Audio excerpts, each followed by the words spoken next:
Welcome friends, প্রত্যেকের স্বাগত আমাদের ইউটিউব চ্যানেলে। যে সমস্ত ভিউয়ার্সরা প্রথমবার চ্যানেলটি দেখছেন তারা অবশ্যই চ্যানেলটিকে সাবস্ক্রাইব করে দেবেন এবং চ্যানেলের পাশে থাকা বেল আইকনটি প্রেস করবেন যাতে এই ধরনের খবরাখবর সবচেয়ে আগে সবচেয়ে দ্রুত আপনাদের কাছে পৌঁছে যায়। তো আগামীকাল একটা খুব গুরুত্বপূর্ণ দিন।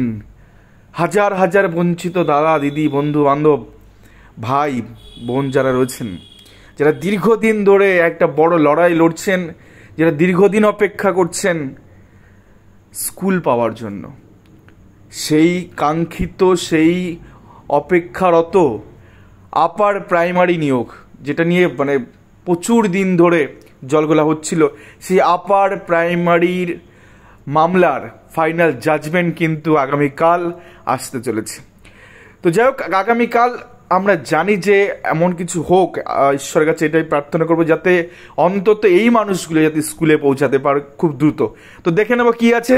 The high court of Calcutta অ্যাপিলেটেড side বুধবার 28 August 2024, court number 11, division bench honourable justice Tapabrata Chakraborty sir এবং অনারেবল জাস্টিস পার্থ সারথী চ্যাটার্জি স্যার, তাদের এই যে ডিভিশন বেঞ্চ রয়েছেন সেখান থেকে কিন্তু এই জাজমেন্টটা আসবে। তো ফর জাজমেন্ট রয়েছে দেখুন ম্যাট 638 2021 রাজীব ব্রহ্ম এবং আদার্স।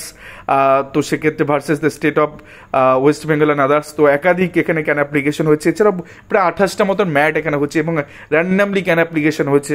তো গোটা পশ্চিমবঙ্গবাসী তাকিয়ে রয়েছে আগামীকালকের জন্য যে কি হতে চলেছে, কি জাজমেন্ট আসবে, এখানে কি পরিসমাপ্তি ঘটবে নাকি আবার এই মামলা সুপ্রিম কোর্ট পর্যন্ত গড়াবে, সিট আপডেট হবে নাকি সিট আপডেট হবে না, একাধিক বিষয় নিয়ে একাধিক আর্গুমেন্ট এটা নিয়ে চলেছে। সুবীর সান্যাল বাবু রাজীব ব্রহ্মদের একাধিক মন্তব্য তিনি করেছেন, একাধিক শুনানির জন্য তিনি একাধিক জাজমেন্ট কপি সুপ্রিম কোর্টের ইন্ডিয়া সানি থেকে শুরু করে each and everything pie to pie এখানে আলোচনা হচ্ছে।